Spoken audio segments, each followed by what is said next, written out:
Welcome to The Explainer. Today, we're going to unpack a really powerful idea from history, one that can help us make sense of our world even now. So let's go back in time.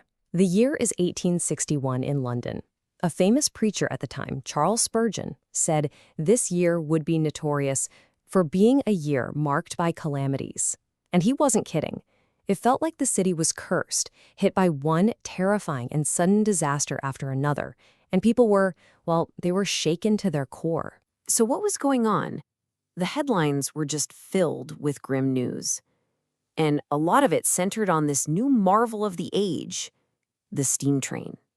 This thing was supposed to be a symbol of progress and power, but all of a sudden, it was becoming a source of incredible fear. There was what the papers called a terrific burst of accidents, horrifying wrecks, one after the other.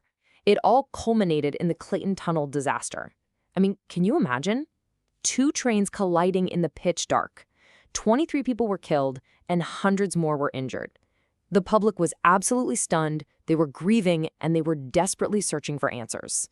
They just wanted to understand, why? Why was this happening? And that's the question, isn't it?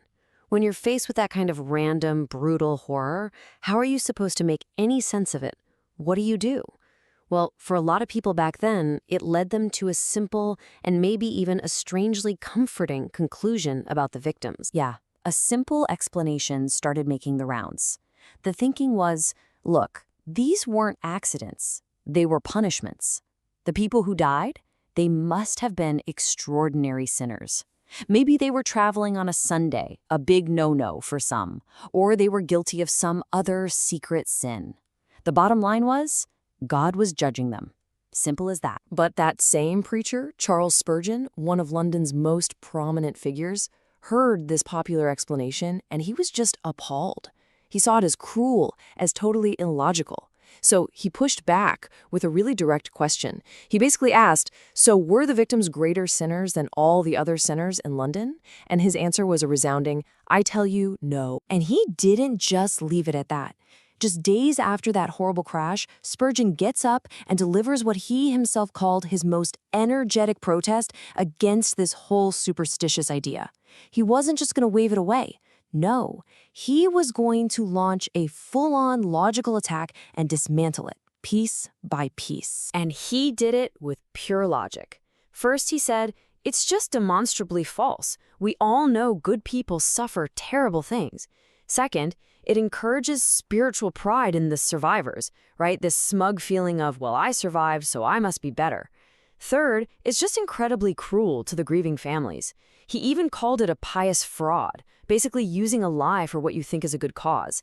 And finally, and this is a brilliant point, if God punishes every sin right here on earth, it completely robs us of the argument for justice in the next life. He argued that when we think we can know the specific reason for every single tragedy, we shrink our whole understanding of the world. We take what he called a great deep, this vast, mysterious, awesome system, and we turned it into a shallow puddle, something so simple and easy to understand that it just becomes a tool for judgment, not a system that's beyond our grasp. To pretend we can explain all this suffering with a simple cause and effect formula, well, Spurgeon says that's just showing our own folly. It's foolish pride. It's like looking at one tiny piece of a giant cosmic puzzle and saying, oh yeah, I get it. I know exactly why that happened. It's simply not our place. And this right here is the brilliant pivot in his whole argument. After he has completely torn down that old, cruel explanation, he asks a brand new question. He shifts the entire focus. If the accident isn't a punishment for them, what is the lesson for us? It's not about the victims anymore. It's about the survivors. And here it is, the real lesson. Spurgeon says, look, the tragedy isn't a message about their sin. Forget that. It's a wake-up call, a moment for our self-examination. The whole point is to shift from judging other people to reflecting on ourselves. And he lays out these 4 questions that he wants everyone to ask themselves, not about the people in the crash, but about you. First, why was I spared? I mean, I have no guarantee of life, right? Second, am I not also a sinner, just like them? Third, have I repented? Am I ready for an end like that? And finally, the big one. Am I prepared to meet my judge? It completely turns the tables. So instead of speculating on their guilt, which, by the way, he says is none of our business, we have to consider our own condition. The entire purpose of a tragedy like this isn't to give us an excuse to look down on others. It's to give us a reason to look inward with some humility and urgency. Okay, so let's get to his final big takeaway. This personal reflection builds to one universal point. The disaster wasn't a specific punishment for a few people. Nope. It was a general alarm for everyone. Spurgeon says that the voice coming from that dark, terrifying tunnel isn't whispering about the sins of the victims. It's shouting an alarm to every single one of us who can hear it. And the message is simple. Be ye also ready. Because, let's face it, we might not all die in a train crash, but death is coming for all of us. And it's going to share some key characteristics with that accident. He breaks down the nature of our own end into 3 inescapable truths. First, it will come with absolute certainty. It's appointed for everyone to die. Second, it's going to come with irresistible power. You can't fight it. No one can prevail against it. And third, there are no delays. When the hour strikes, that's it. It cannot be postponed. And all of that leads to this ultimate question that he leaves his audience with.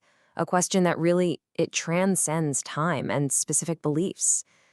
Are you ready to hear this sentence pronounced upon your soul? It's a gut punch of a question, isn't it? It forces you to ask, have I lived a life that I can actually stand by? And get this, there's a fascinating little footnote to this whole story that shows just how powerfully this message resonated. The famous explorer David Livingstone, a guy who faced death and disaster pretty much constantly, he actually carried a printed copy of this exact sermon with him on his travels all across Africa. When that copy was eventually recovered, you know what they found scribbled in the margin? A simple note from Livingstone himself. It just said, "Very good, DL." I mean, how incredible is that? It just shows that this lesson from a 19th century tragedy is completely timeless. When we're faced with horror, the most profound lesson isn't found by pointing fingers and judging others. It's found by asking one simple, humbling question. What about me?